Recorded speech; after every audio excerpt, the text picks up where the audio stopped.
आज का हमारा टॉपिक है कि लॉ ऑफ अट्रैक्शन बिना ध्यान के या बिना मेडिटेशन के काम करता है या नहीं करता है। अगर नहीं करता है तो क्यों नहीं करता है, और अगर करता है तो कितना काम करता है। Welcome to secrets of life and mind, myself Sonu from Himachal. सबसे पहले लॉ ऑफ अट्रैक्शन के कुछ बेसिक्स जान लेते हैं, साइंटिफिक भी और आध्यात्मिक भी, कि लॉ ऑफ अट्रैक्शन कैसे काम करता है।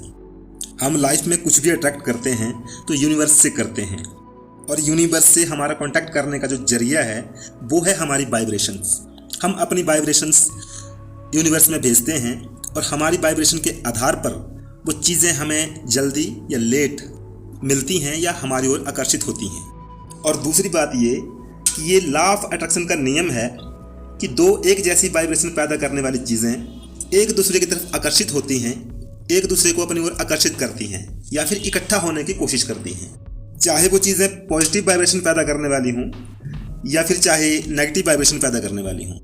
उदाहरण के तौर पर ज़्यादा भीड़ भाड़ वाली जगह पर अगर आप लोगों को नोटिस करें तो एक जैसी सोच रखने वाले लोग एक दूसरे के साथ बातचीत करना पसंद करते हैं या एक दूसरे के साथ कंफर्टेबल महसूस करते हैं। दुखी लोग दुखी लोगों के साथ बातचीत करना पसंद करते हैं और खुश मिजाज लोग खुश लोगों के साथ बातचीत करना पसंद करते हैं। शराबी लोग शराबियों के साथ और धार्मिक लोग धार्मिक लोगों के साथ ज़्यादा घुलते मिलते हैं।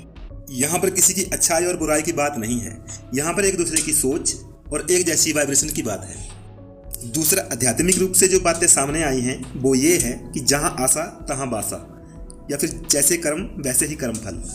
अब कर्म का मतलब ये नहीं है कि आप कोई काम करते हैं वही आपका कर्म कहलाता है। जो आप सोचते हैं, जैसे आप विचार रखते हैं, वो भी आपके कर्म हैं, वो भी आपके कर्म में गिने जाते हैं।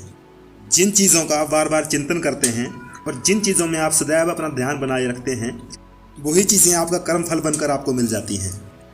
अब वाइब्रेशंस का जो सोर्स है जिनसे वाइब्रेशंस बनती हैं वो है हमारे थॉट्स। हमारे विचारों से हमारी वाइब्रेशन तैयार होती है, और जैसे थॉट्स होते हैं वैसे ही वाइब्रेशंस बनती हैं। अगर नेगेटिव थॉट्स होते हैं तो नेगेटिव वाइब्रेशंस निकलती हैं, और अगर पॉजिटिव थॉट्स होते हैं तो पॉजिटिव वाइब्रेशंस निकलती हैं। लॉ ऑफ अट्रैक्शन हमेशा काम करता रहता है। लॉ ऑफ अट्रैक्शन कभी रुकता नहीं है, चाहे आप मेडिटेशन करो या ना करो। लेकिन यहाँ पर मेन बात यह है कि लॉ ऑफ अट्रैक्शन हमारी मर्जी से काम कर रहा है या फिर अपनी मर्जी से काम कर रहा है, क्योंकि माइंड में हमेशा कुछ ना कुछ विचार चलते ही रहते हैं। माइंड कभी भी स्थिर नहीं रह सकता, माइंड कभी भी बिना सोचे नहीं रह सकता। इसमें नेगेटिव या पॉजिटिव कुछ ना कुछ चलता ही रहता है, और फिर उन विचारों से नेगेटिव या पॉजिटिव कुछ ना कुछ वाइब्रेशंस निकलती ही रहती हैं, जो वाइब्रेशंस यूनिवर्स में जाती हैं और हमारे लिए कुछ ना कुछ आकर्षित करती रहती हैं। फिर चाहे वो चीज़ें आप जानबूझकर आकर्षित कर रहे हों या फिर अनजाने में आकर्षित कर रहे हों। अब हम अपने मेन टॉपिक पर आते हैं कि मेडिटेशन या ध्यान से क्या होता है। वैसे तो लॉ ऑफ अट्रैक्शन हमेशा काम करता ही रहता है, लेकिन मेडिटेशन करने से धीरे धीरे हमारा माइंड हमारे कंट्रोल में आ जाता है, और फिर क्योंकि विचार हमारे माइंड से निकलते हैं इसलिए विचार भी हमारे कंट्रोल में आ जाते हैं, और विचारों से बनती है वाइब्रेशंस, तो इसलिए वाइब्रेशंस भी हमारे कंट्रोल में आ जाती है। फिर जो लॉ ऑफ अट्रैक्शन काम करता है तो हमारी मर्जी से काम करता है। फिर जो भी हमारी लाइफ में आकर्षित होता है वो ज़्यादातर हमारी मर्जी का होता है। इसलिए आपको क्या करना चाहिए और कैसे करना चाहिए आप खुद ही समझदार हैं। अगर वीडियो अच्छा लगा हो तो वो भी आपको मालूम है कि क्या करना चाहिए।